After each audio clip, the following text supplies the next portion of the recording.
Padaya Krishna Prestaya Bhutale Srimate Bhakti Vedanta Swami Vinamine Nama Om Vishnu Padaya Krishna Prestaya Bhutale Srimate Bhakti Vedanta Swami Nitinamine Namaste Saraswati Devi Gauravani Pracharine Nirvishesha Shanyapadi Sastyade Shatarine Namaste Saraswati Devi Gauravani Pracharine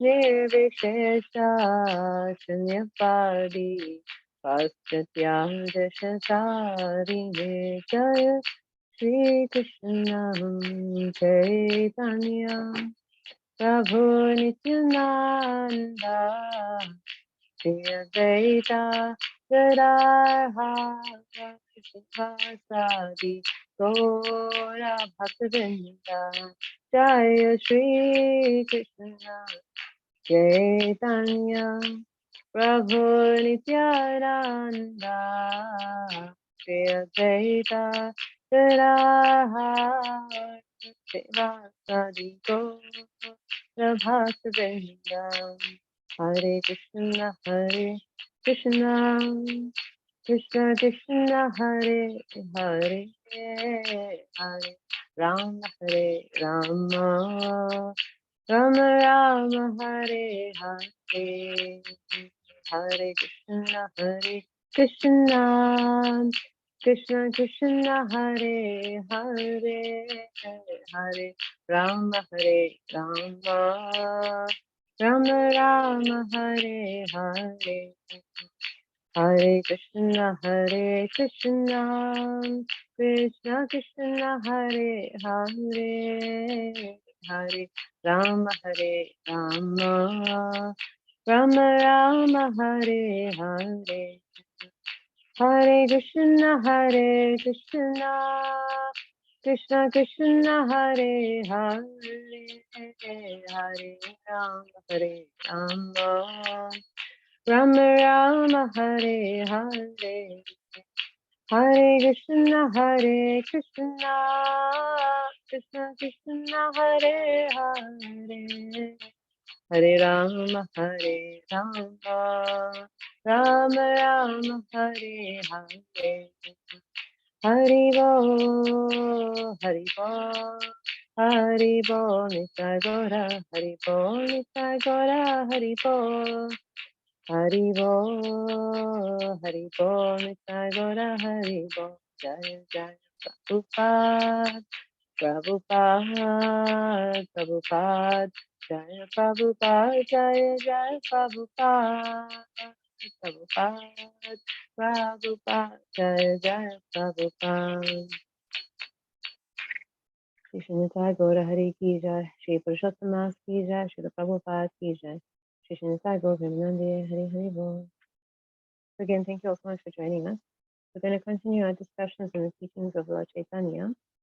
This is a very wonderful work by Srila Prabhupada, and it's based on the authorized biography of Lord Chaitanya called the Chaitanya Charitamrita. The Chaitanya Charitamrita was written by Srila Krishnadas Kaviraj Goswami.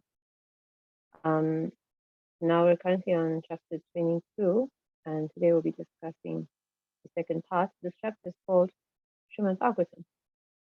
Of course, Srimad Bhagavatam is no ordinary book. Our discussions today are no ordinary discussions either, but they're actually a little extra special, as we'll see. But to begin with, we'll offer prayers to our spiritual masters for their blessings so that we can continue in our discussions nicely and with good understanding. Om Jnanatimidandasya Gidanginashalakaya Chakshurunnitam Yena Tasmai Shri Gurave Namaha Shri Chaitanya Manobhishtam Sthapitam Yena Bhutale Swayam Pakadamahyam Jati Swapadantikam Om Vishnuvedaya Krishna Prestaya Bhutale Srimate Bhaktivedanta Swami Iti Namine Namaste Saraswati Devi, Gauravani Pacharine, Shashwanivari Pachati Deshtarini. And along with their blessings, I pray for all of your blessings through the class, so that we can have a better understanding of the Lord's teachings and pastimes, so that we can love Him and serve Him better also. So this chapter is following the conversion of Prakashananda Saraswati and his disciples to Lord Chaitanya Mahaprabhu's teaching. So who was Prakashananda Saraswati? He was a very famous Mayavado impersonalist sannyasi. Okay? Impersonalists are those who believe that the most supreme aspect of the absolute truth is light, the supreme Brahman. Okay, they do not believe that Krishna is the supreme personality of Godhead at all. They don't believe that God has personality, and so they create a lot of offenses by believing that Krishna is actually a product of material nature, because they think his form is material.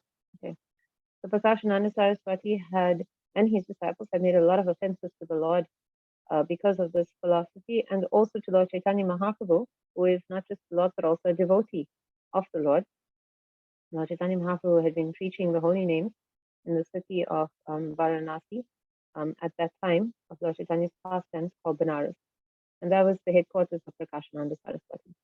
When Lord Chaitanya Mahaprabhu had come to spread the holy names, this raised the ire of this Mayavad sannyasi and his disciples, and they criticized the Lord quite severely. Out of his great mercy, though, the Lord did preach to them, and after they were convinced by his beautiful explanations of what Vedanta is, right? Vedanta is the actual essence of the Vedic teachings about the Supreme Lord. So these sannyasis were converted, and they were very repentant. So we read in the last part of this chapter last week how Prakashananda Saraswati was offering his obeisances and praying for forgiveness at the lotus feet of the Lord Chaitanya Mahaprabhu, both as a devotee, Lord Chaitanya as a devotee and as the Supreme Lord. And Prakashananda Saraswati got a taste to hear. He wanted to hear more about Vedanta from Lord Chaitanya.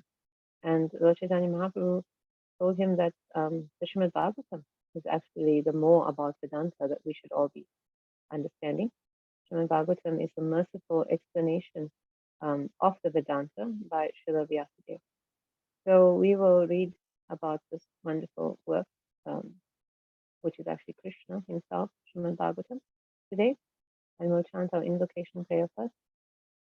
Jaya Jaya Shri Chaitanya Jaya Nityananda Jaya Advaita Chandra Jaya Gaura Bhaktivinoda Jaya Jaya Shri Chaitanya Jaya Nityananda Jaya Advaita Chandra Jaya Gaura Bhaktivinoda Jaya Jaya Shri Chaitanya Jaya Nityananda Jaya Advaita Chandra Jaya Gaura Bhaktivinoda. Glory to Shri Chaitanya and Nityananda, glory to Advaita Chandra, and glory to all the devotees of Shri Gaura, Lord Chaitanya. So, like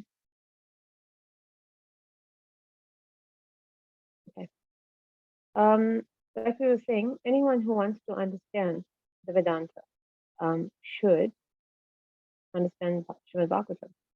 So we'll just recap on what Vedanta is for everyone who's joining us today for the first time, who's joined us recently. So the Veda scriptures, we know the Vedas are divided into 4 parts: the Rig, the Sama, the Yajur, and the Atharva Vedas. So the Vedas have their corollaries. The corollaries are the explanations of the Vedas that are specifically related to the parts of the Vedas that are about the Supreme Lord, okay, about the absolute truth, Brahman, okay. So these are called the Upanishads.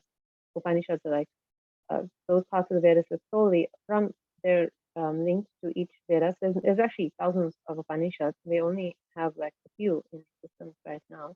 Of them, there's about 10 or so that are principal. We generally consider that 100, and it's actually a lot more.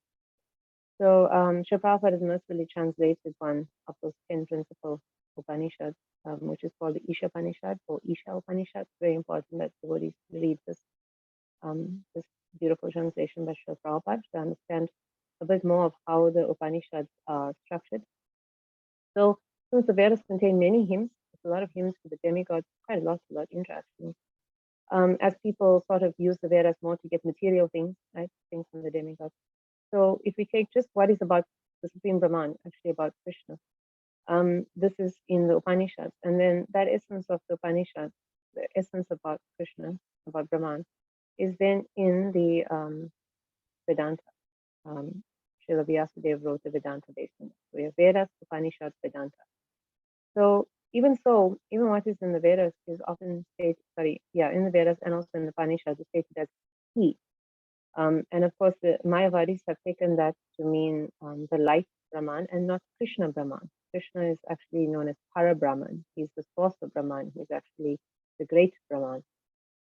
They've taken all of those references in an impersonal light, actually, to be in life. And so Srila Vyasadeva explained all of this knowledge, everything of Vedanta, in the most personal sense possible in the Srimad Bhagavatam. Okay, Srimad Bhagavatam is only about Krishna directly. There's no scope for confusion or misinterpretation. Unfortunately, they still try to misinterpret it, but the truth is that Srimad Bhagavatam is solely about the Supreme Personality of Godhead, the personality of Godhead, and not a form of light. Okay, so Lord Chaitanya Mahaprabhu set the perfect example by studying Srimad Bhagavatam himself. Right? So Lord Chaitanya studied Srimad Bhagavatam with his principal associate. He taught Srimad Bhagavatam, and by teaching the holy name, he was also teaching Srimad Bhagavatam. We'll come across the relationship between the two in a little while. So all our teachers then, in the line from Lord Chaitanya Mahaprabhu, have been doing the same. And Srila Prabhupada actually dedicated his life to translating Srimad Bhagavatam. And he put a lot of effort into it so that we have the most authorized understanding of it, free of all the misinterpretation, for the benefit of all mankind. Because Srimad Bhagavatam was actually given to us for the benefit, especially in this, for our benefit, especially in this age of Kali. It's extremely difficult to take the Vedas from its beginning to try to understand Krishna, like I said, when there's so much of scope for misinterpretation. And there's so much of the Vedas and so much actually that's missing even from it. On top of the fact that one actually has to be very proficient in Sanskrit in order to understand it properly.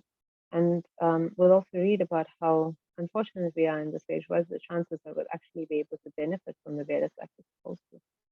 So the Srimad Bhagavatam is there to reveal directly then what others were able to understand in previous ages because of their great learning, their great spiritual power.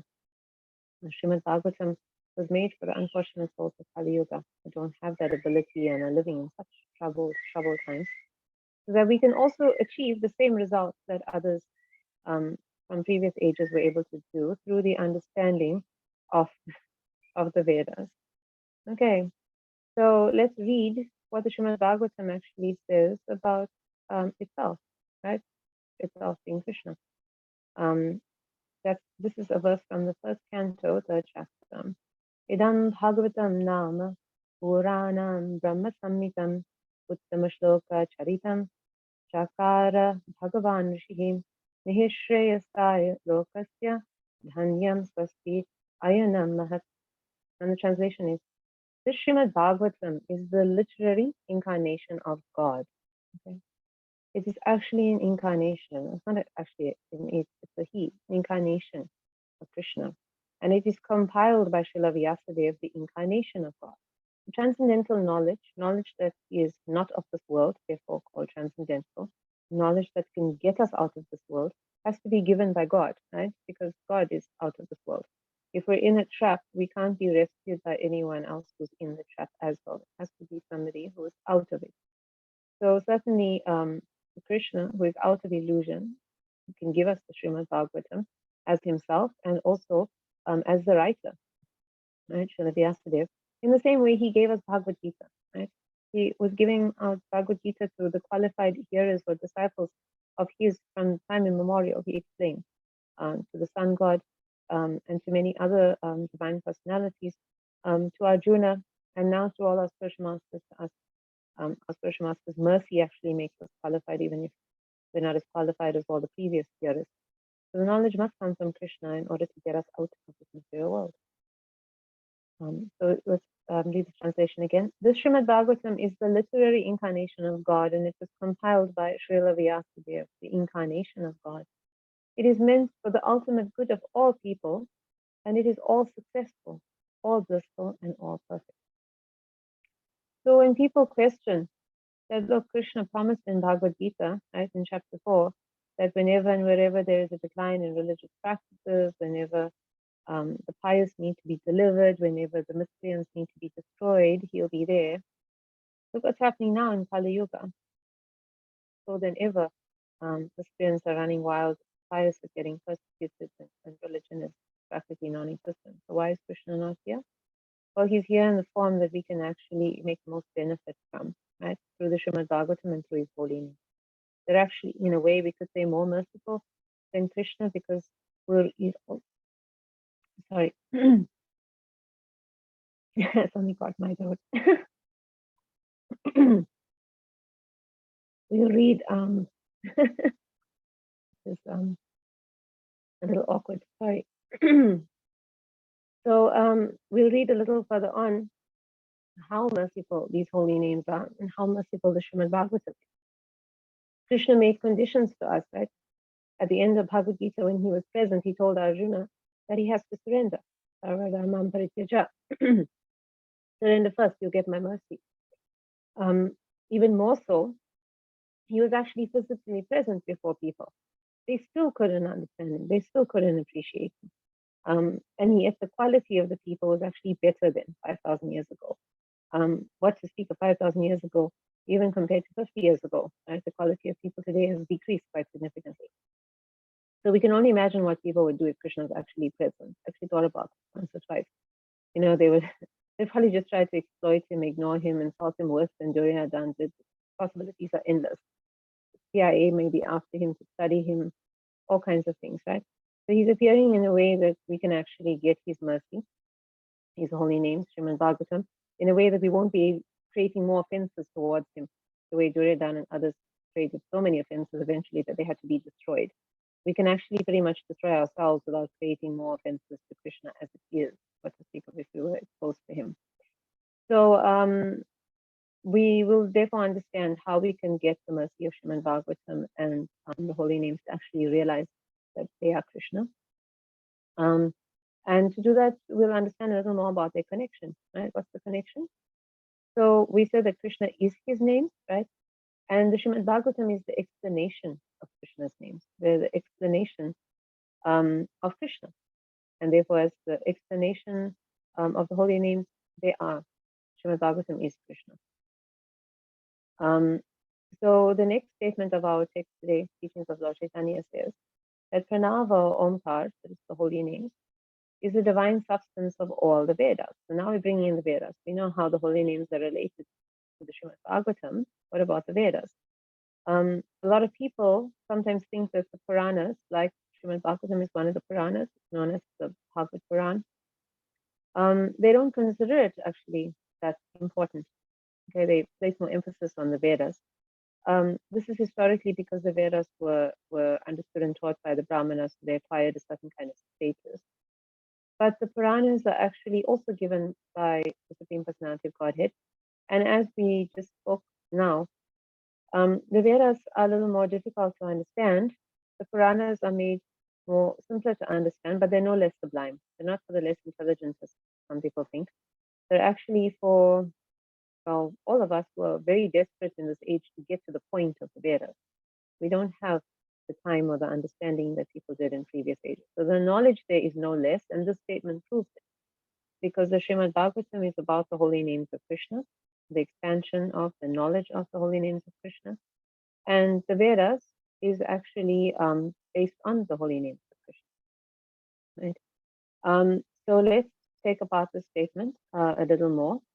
Pranava or Omkar is the divine substance of all the Vedas. So what is Pranava or Omkar? Just a few chapters back, but again, we'll recap it for our new listeners. So Pranava and Omkar are both titles of the holy name, right? So we may have titles in our life depending in relation to maybe attributes of ourselves or who we relate to. We may be known as such and such's daughter, or maybe we have a reputation for being a good dancer, so we're called Twinkle Toes. So everybody in our circle of friends knows who we're talking about when we talk about Twinkle Toes, right? So in the same way, the holy name has other names of itself, other names that it can be referred to, depending on its attributes. Okay, and which those attributes are quite endless, but two of the famous ones, Pranava and Omkar, are used in particular to describe the holy names of Krishna. So if we talk in this class about Pranava or Omkar, we know who or what we're talking about, or who we're talking about. We're talking about Hare Krishna mantra, Krishna's name. So what is the attribute in Pranav? So Pranav or Pranava is actually referring to the holy names as primordial sound. Right? Primordial means from the beginning of creation. And the sound has been actually not just existing from the beginning of this material creation, but existing from the beginning, well, it's beginningless. It's been existing for eternal time, because it's from the spiritual world, and the spiritual world is eternal. And Omkara is actually referring to he who created Om, referring to Krishna, and therefore many times we read that Omkara is the sound incarnation of Krishna. So it's actually, practically we could say it's denoting the oneness of Krishna and his name. He who created Om is Om. It's a little esoteric, but we can just take it on Srila Prabhupada's explanations. Everything that we're explaining here is based on Srila Prabhupada's explanations. And this knowledge becomes realized in time with more contemplation, with more good association, with more chanting. Right? These things that seem a little bit difficult to digest, they become more clearer. So now when we look at that statement again, we can understand that Pranava Omkara, the holy name, is actually what the Vedas is based on. Right? It's actually what constitutes the Vedas. Okay? It means that Krishna constitutes the Vedas because Krishna is the holy name. So all of this leads to the statement of Krishna from Bhagavad Gita, chapter 9, text 17, where he says, Pitaham asya jagato mata dhata pitamaha vedam pavitram omkar riksama yajur evacha. The translation is, I'm the father of this universe, the mother, the support, and the grandsire. I am the object of knowledge, the purifier and the syllable Om. I am also the Rig, the Sama, and the Yajur Vedas. Okay, so this is pretty much clearing all of this up now. Krishna is all knowledge, and all knowledge was actually given to us at the beginning of creation, specifically to Lord Brahma, who was the creator, and all knowledge, of course, is contained in the Vedas. Okay, in the Vedas proper, the four Rig, Sama, Yajur, and Atharva, but also in their supplementaries. Prabhupada explains in the Srimad Bhagavatam that they are supplementaries to the Vedas that give us knowledge of medicine and military sciences and all of that. These are called Upa Puranas. And in the Puranas themselves, again, because they contain the same Vedic knowledge coming from Krishna in the form of his pastimes, in the forms of pastimes of his devotees, as well as in the fifth Veda, which is the Itihas, or the histories. Okay, this is where the histories come in. That's like the Mahabharata, the Ramayana. Okay. So Krishna's all that knowledge. He's all knowledge that ever exists, all knowledge that we actually need in this world. And what knowledge is that? We don't need knowledge of how to prosper here. We need knowledge of how to get out of here. Okay, that's the important knowledge. All the other knowledge supplements that, right? The Ayurveda is given because you need good health in order to engage in the activities that will get us out of this world. The military knowledge is given so that we can defend ourselves against enemies like Arjuna, so that he can engage in his services to please the Lord and deliver others to get out of this world. So we see that every activity is actually related to service to Krishna, which is ultimately for getting us out of this world. That's the purpose of everything. And so in the same way, the Lord is the purifier, Pavitram, because we need to get purified, not just physically, but more importantly, in our minds. We have to get free of our material contamination, right?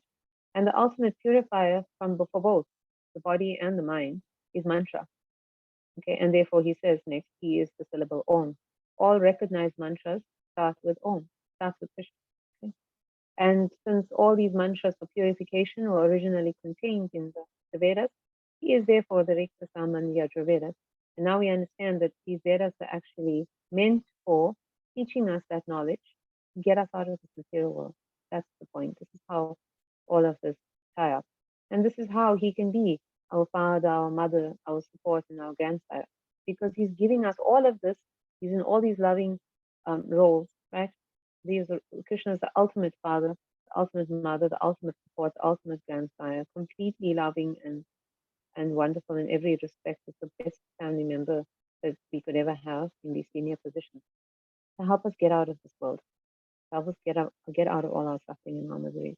That's the very loving meaning of this. Okay.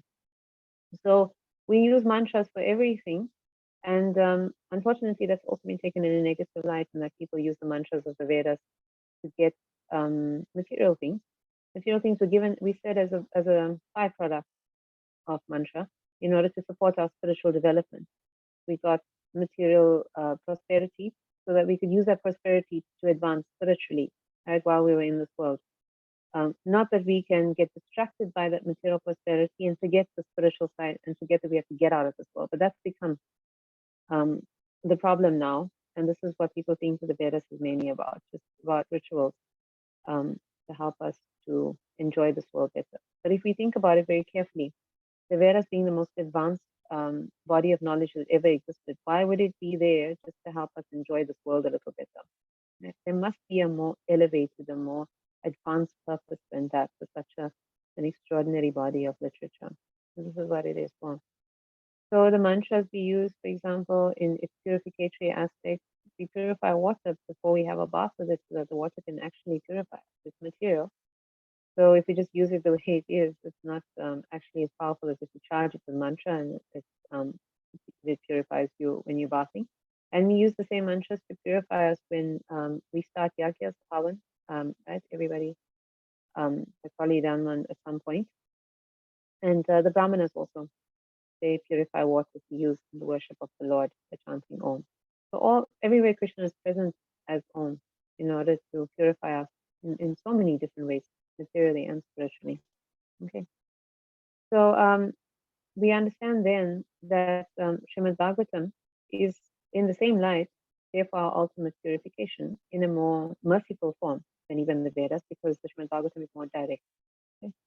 And Srimad Bhagavatam also starts with a pranava mantra, and the pranava mantra is Om Namo Bhagavate Vasudevaya.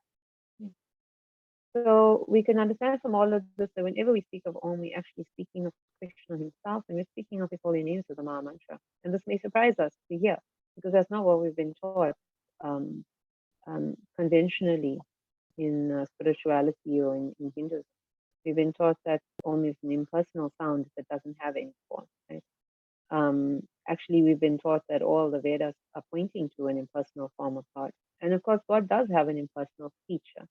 Right? It's one feature of him, it's not him alone or directly.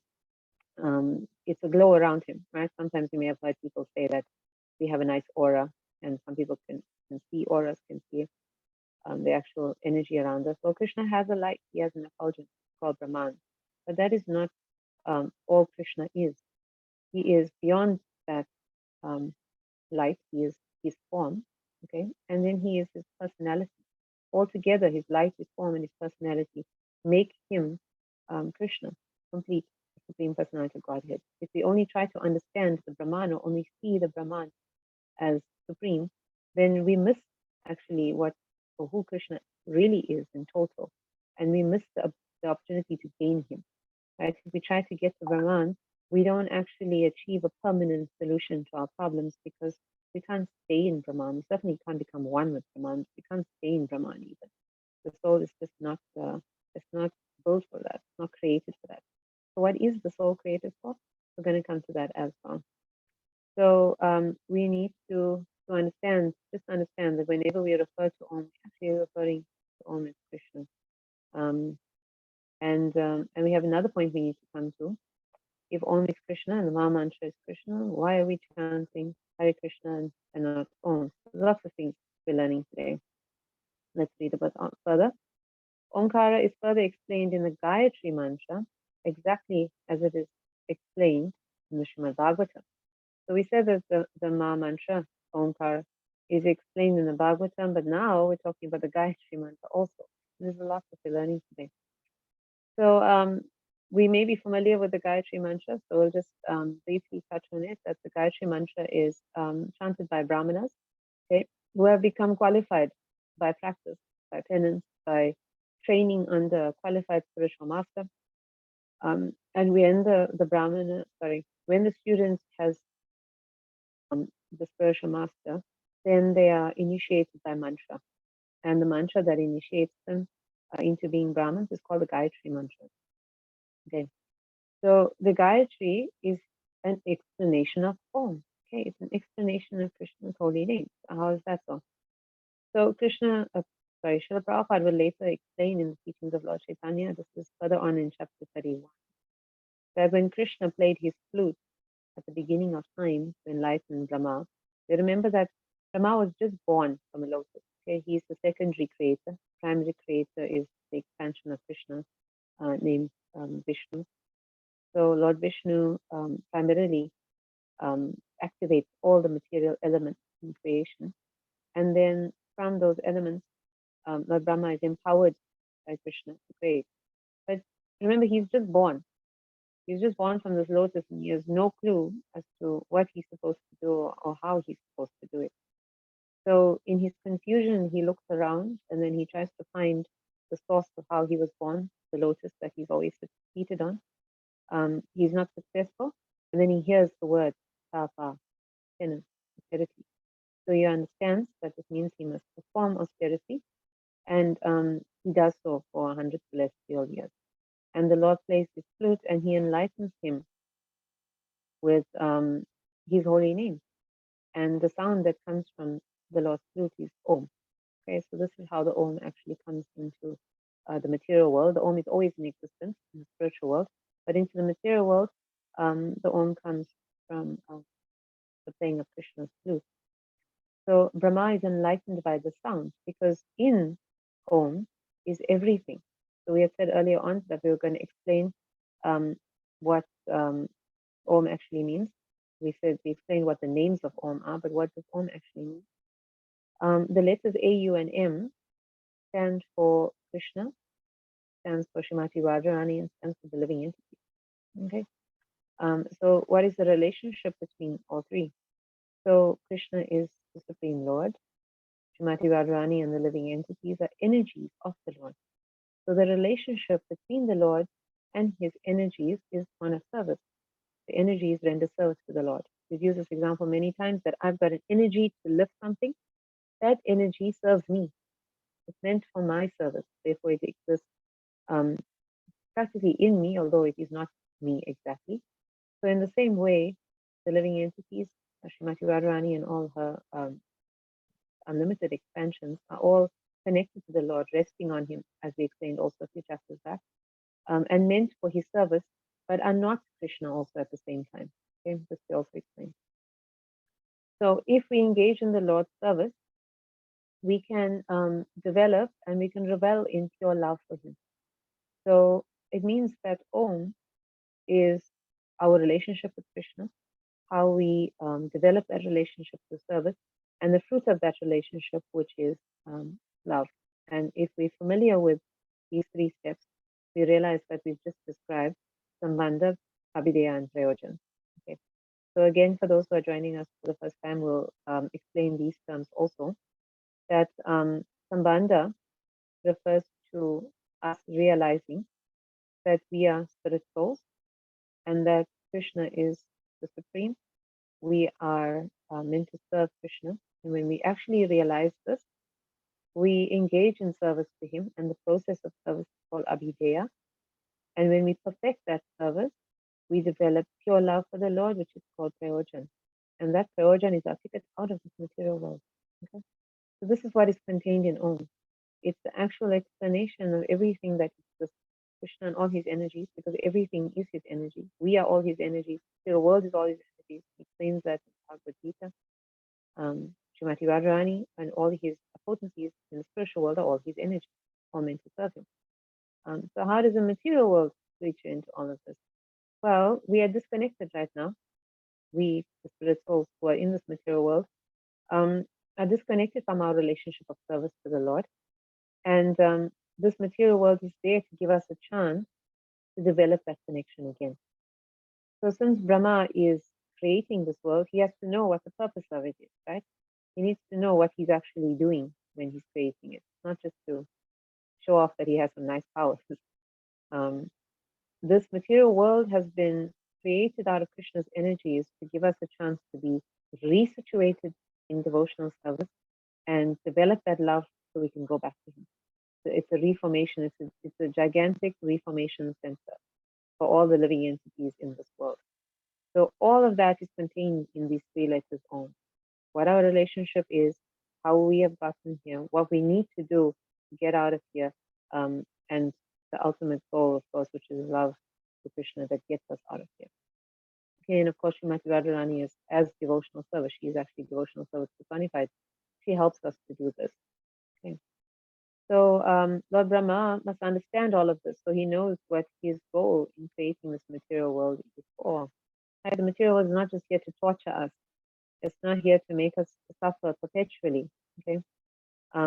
This is the complete understanding that we have of creation that is lacking in almost every other branch of philosophy and religion, as well as even, of course, in modern science, which has no clue as to what the purpose of this world is at all. Okay, even the impersonalists, who are usually the most advanced students of scripture in what is known as the Hindu religion or in Sanatana Dharma, even they can't explain the origin of the material world because they take everything to be Brahman. They take everything to actually be the light, all of us included. And they actually can't explain how this material world got interposed between us and the light. Why it's even existing in the light. How did an illusory material world even come to be? They have no explanation.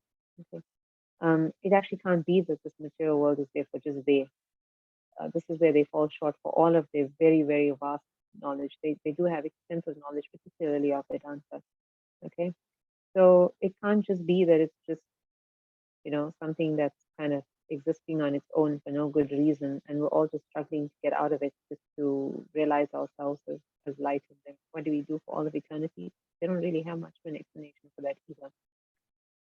So we can't actually give up the opportunity for real knowledge by believing these kind of half truths. We need to understand that the answers are actually there. They're being provided through the Lord's mercy in this age through his merciful devotees, through the spiritual masters, through the acharyas, through his holy name, and through the Srimad Bhagavatam that are becoming more and more accessible to us through Srila Prabhupada's grace, so that we can actually understand what we're doing here, why we're here, and what we should do to get out of here. I mean, it can't be like a never-ending horror movie that we're just suffering continually. Even when we think we're happy, there's always something in the back of our minds disturbing us. Everything is just deteriorating. We are deteriorating. No matter what we do, we're still getting old. Everything is still wearing out. People are dying. We are dying. There's one misery after the other. You sort one thing out, something else goes wrong. Is it really the purpose of life? Like that very sarcastic thing. We just get tables and die.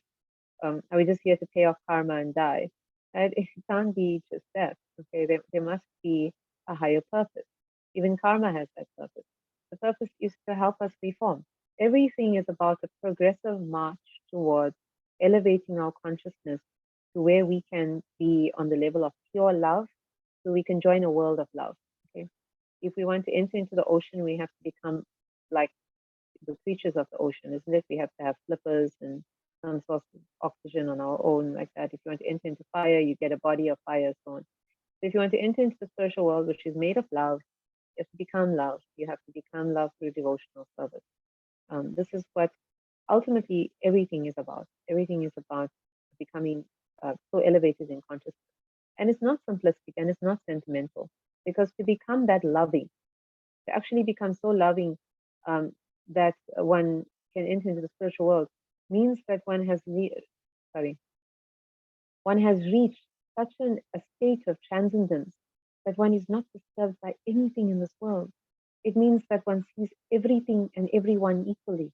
It means that one has absolutely no material desires. It's not disturbed by any kind of material condition. It means that one is completely peaceful, completely strong spiritually. It means so many extraordinary, wonderful things that it's nothing to be sniffed at all. Right? This is not just mere sentimentalism that we're aiming for. This is the ultimate mastery over ourselves, the ultimate mastery over our senses and our mind. right? And nobody in this material world, no matter how powerful they are, can actually claim that. Right? They can have all kinds of power, but no one has power over their mind, over their senses, even over their body, as much as certain. Okay. So this is what the material world is created for, to help us get that mastery so that we can become better servants, right? That's the resolution of two apparently contradictory terms. We said that there's no contradictions in Krishna consciousness. Krishna resolves all contradictions. So we become the ultimate masters of everything, to become the ultimate servants of Krishna. This is what we're trying to do in this world, in spiritual life. Okay. So we see then that in order to understand all of this, Brahma had to do a lot of penance, right? He said 100 years of penance. That's a lot of penance, because it wasn't just 100 years in our time. This is 100 years in demigod, celestial time. And I didn't do the calculation, I must be honest, but let's just think off the top of our heads that the demigod, the celestial time,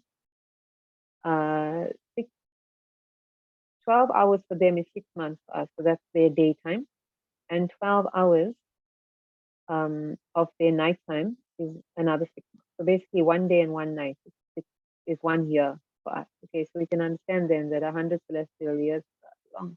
Okay, this is how much penance that he had to do to receive the Gayatri mantra. Okay, and of course, we said that the Gayatri is an explanation of Om. How is the Gayatri an explanation of Om? Well, after Brahma received Om from Krishna and he understood it, then his explanation of what he had understood, he spoke as the Gayatri. So the Gayatri actually emerged from Brahman. It's the same sound.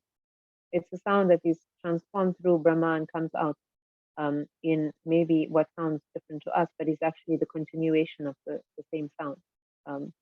This is how transcendental sound works. It actually enters into someone, it purifies them, and makes them a competent vessel to produce it again, unchanged, maybe sounding different to us, but unchanged, just expanded more. Transcendental sound is that powerful, it just expands more wonderfully, provided that it is explained in the context that it was actually received, not with any interpretation. So Brahma had to be very, very qualified to receive this. He did a lot of penance, and everyone who received the Gayatri mantra from him was extremely highly qualified as well.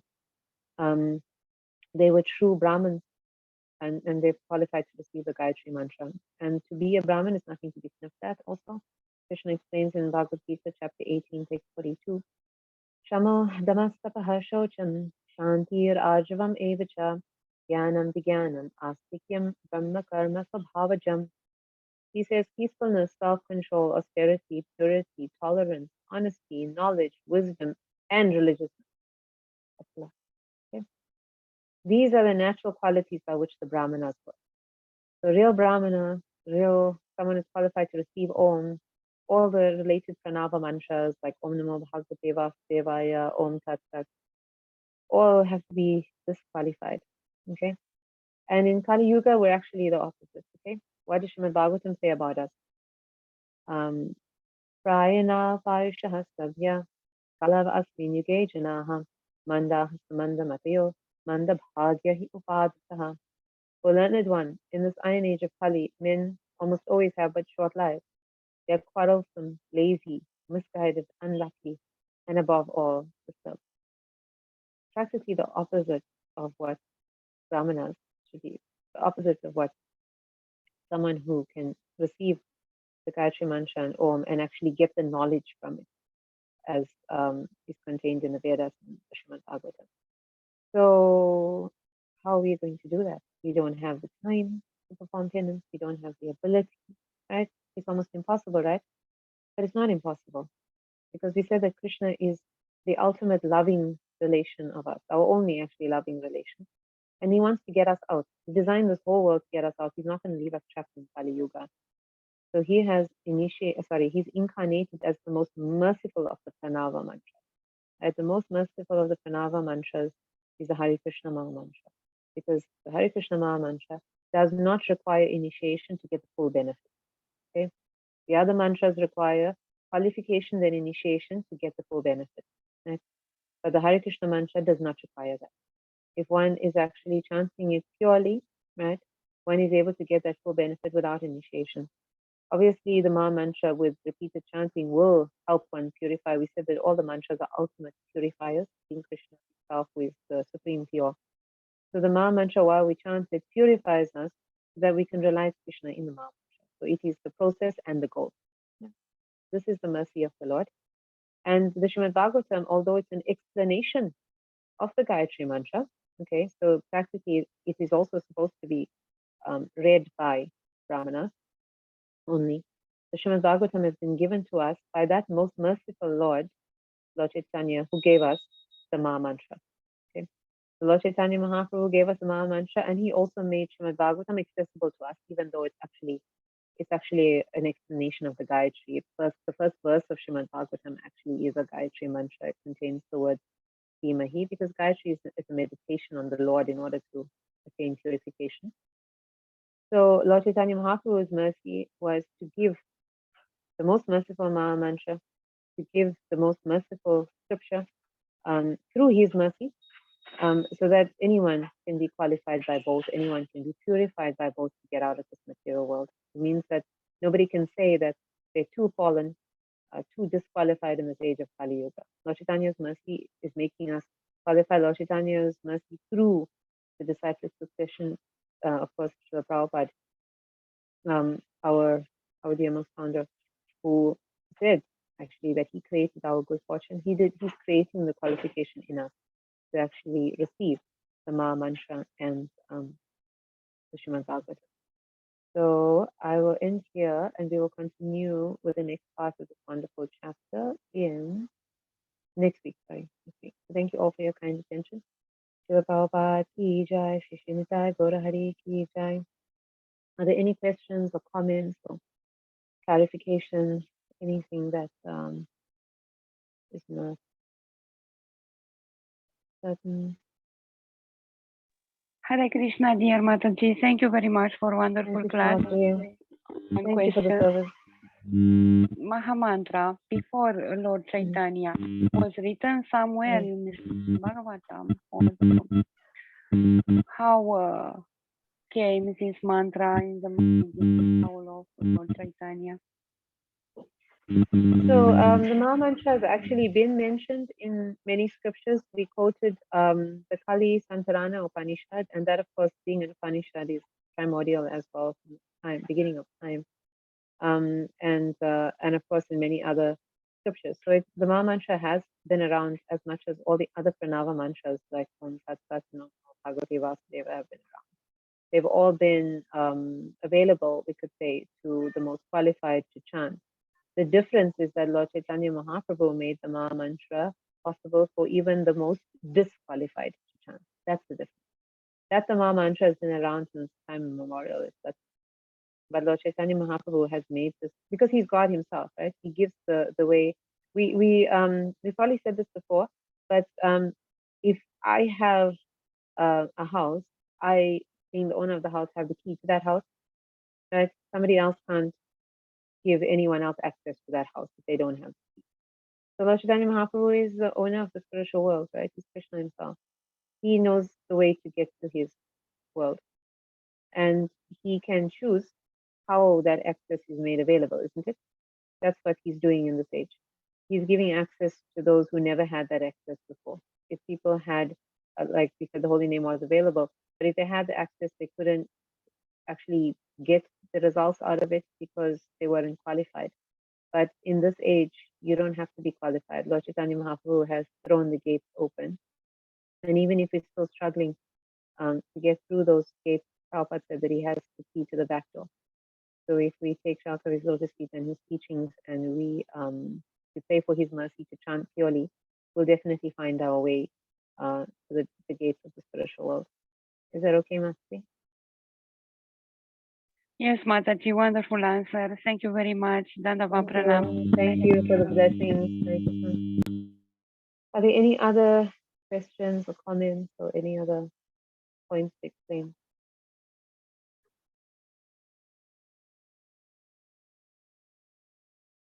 Okay, if there are none, we will sing another bhajan that is Satsang in this month of Purushottam.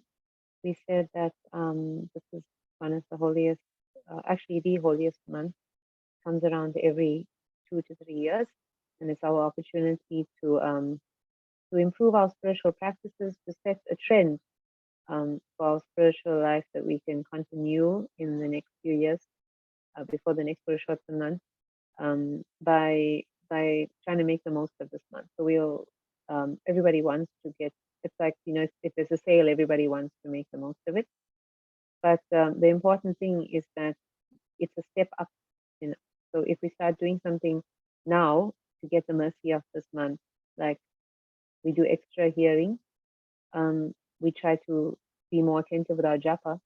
It's not that we stop it at the end of this month. We should actually use that opportunity to continue it. Right? It said that if you start something for 21 days, you can probably continue it for good. So these holy months are actually there to help us to up level and then continue. Like, not like we kind of just only do all these things for this month and then after forget about it. We're still always engaged in sinful activity without even knowing it a lot of the time. So we always need the mercy, not just in 1 month or in one holy day. Right? We're always in need of these mercy sales, as it is. So I think last week we sang Chorashtakam, so we will sing Jagannath Ashtakam today. Just gonna find the lyrics quickly.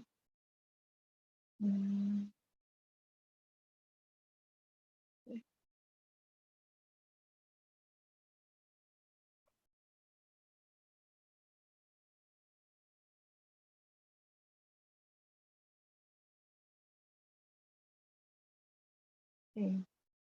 So this is a bit of a long Ashtakam, so I'll just sing one line at a time rather than the chorus. So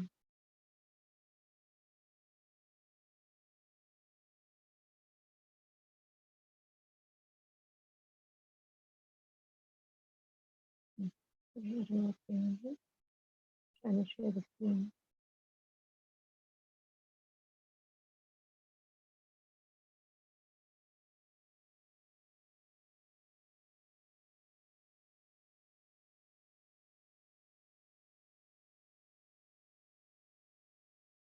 I'm not sure why this is happening. Prabhu, can you see my screen or is it not? I can't see it, Giving me some Mataji. other message. Yeah, it's giving me some other message. And not sure what this is actually supposed to be. My goodness.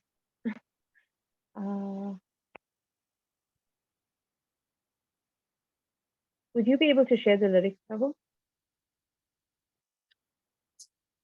If you can send it to me, Mataji. Okay, because I am using a different phone and maybe that's why I'm. Okay. What's the song name, Mataji? Okay. Kadachit Kalindi, and you can find it on KK Songs. I'm going to send you the link now.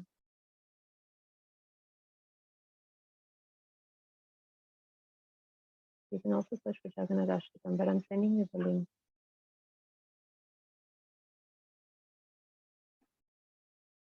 Okay, there we go. Did you get it? Yes, Mataji, correct. Let me just transfer it for a minute. All right. Sorry about that. I'm not sure what's going on. Every time I try to share my screen, it's giving me some things. And I'm going to call it up on my laptop so I'm seeing from it.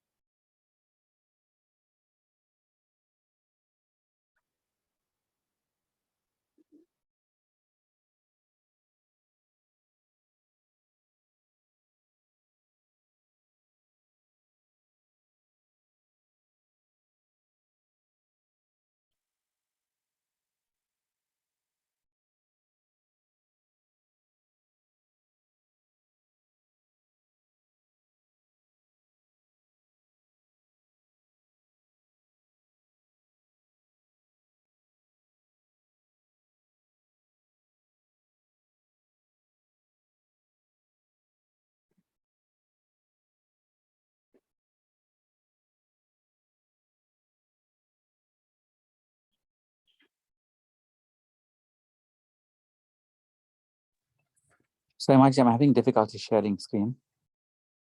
Yeah, I'm not sure what's going on. So maybe I can just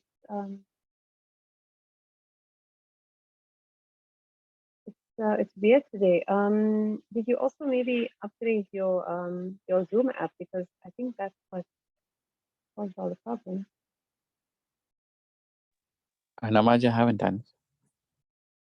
Okay, but I did. Okay, so I've just posted the links for everybody to find the words. Otherwise, I'll just have to sing it, I guess, without having it up on screen. I don't know if you can post all the lyrics in the chat. Although it's a lot, though. It's quite a long version. Okay, so I'll start because it's getting a bit late. Apologies for that, devotees. I'm not sure what's going on there. One of those. Oh, there Sharing we now. go. Perfect. Thank you so much. All right.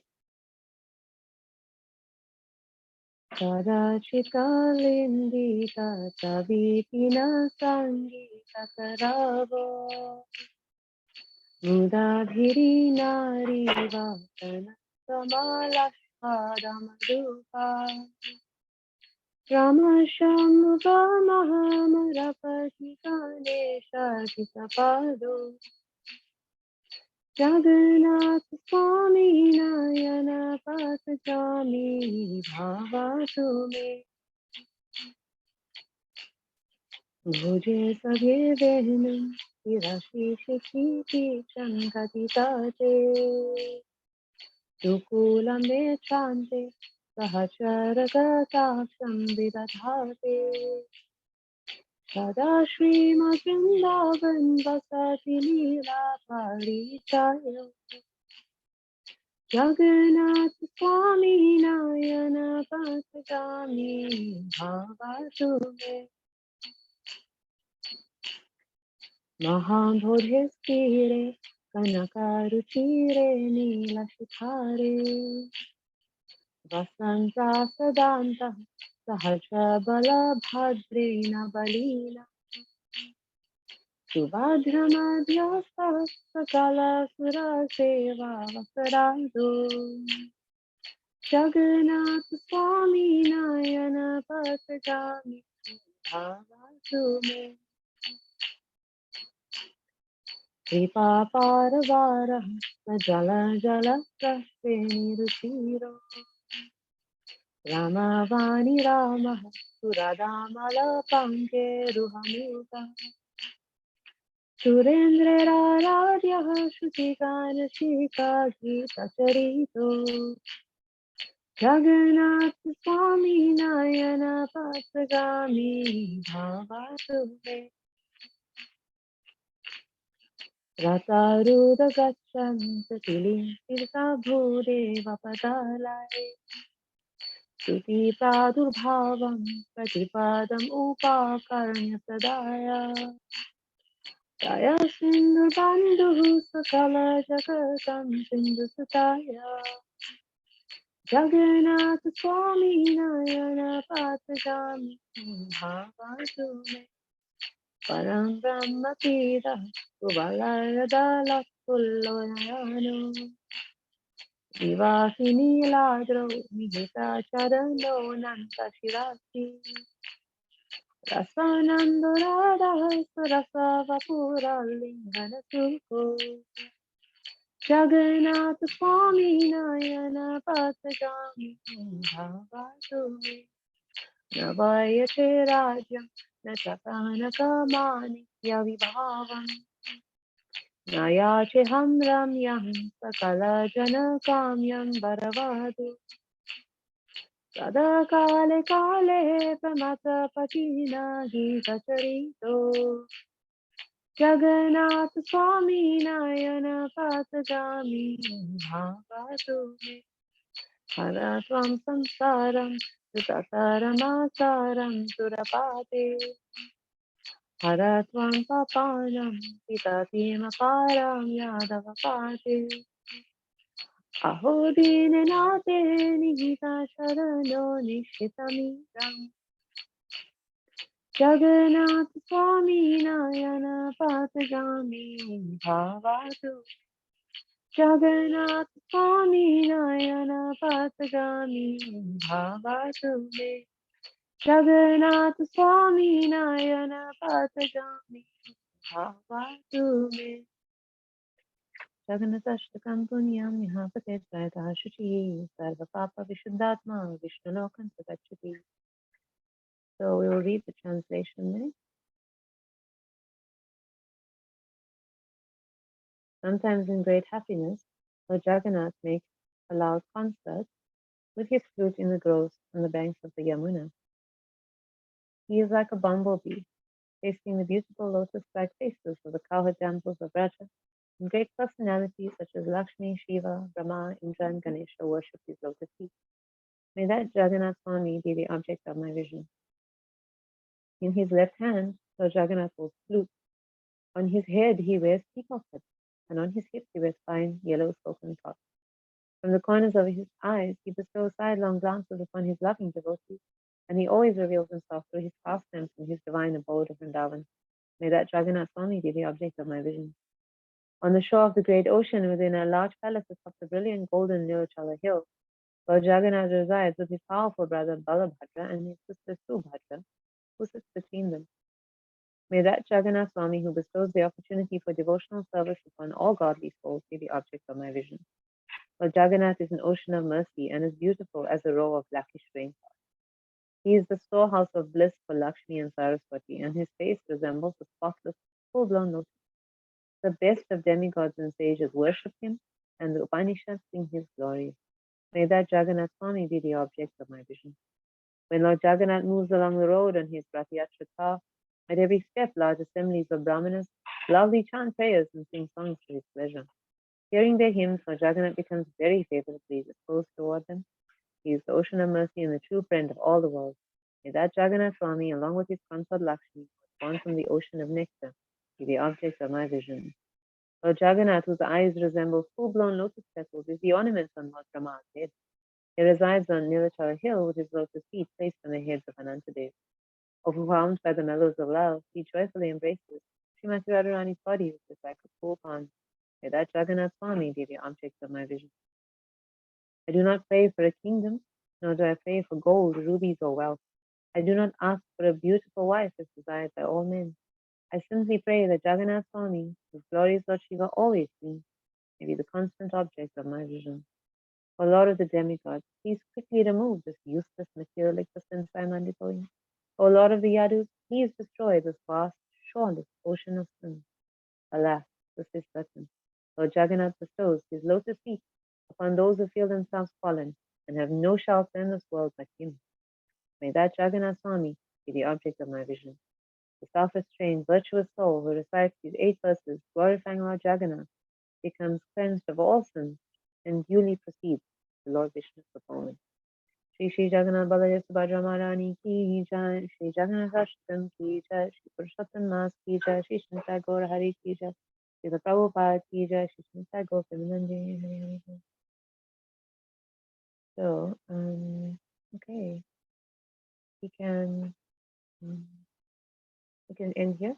Thank you all so much for joining us, for your kind attention, for your wonderful questions, and for your support. And please join us next week when we're going to continue with part 3 of this chapter. It's probably going to be the conclusion. And I hope that you all have a very blissful second week of Purushottam Mass ahead. Srila Prabhupada ki jai. Thank you, everyone. Hare Krishna.